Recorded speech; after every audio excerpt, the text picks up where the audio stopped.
बारी बारी से वो आएंगे और छेला बिहारी जी को भेंट स्वरूप कुछ प्रदान करेंगे।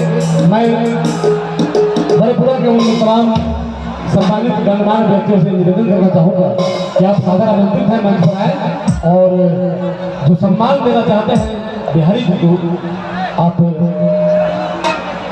तो प्लीज आइए मंच पर आइए सर।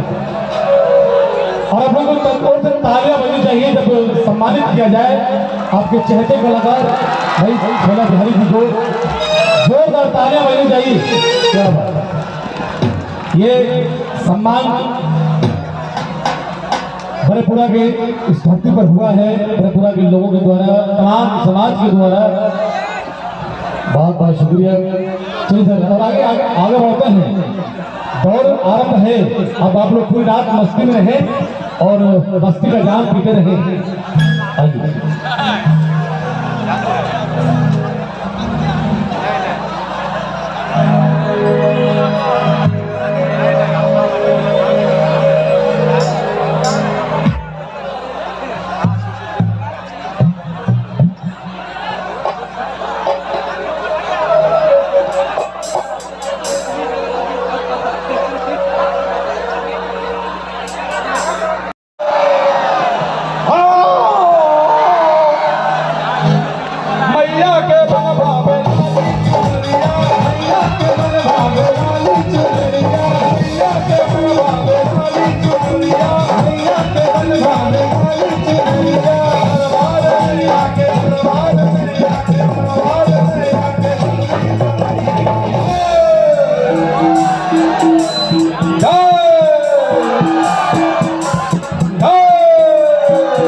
बोल सच्चे दरबार।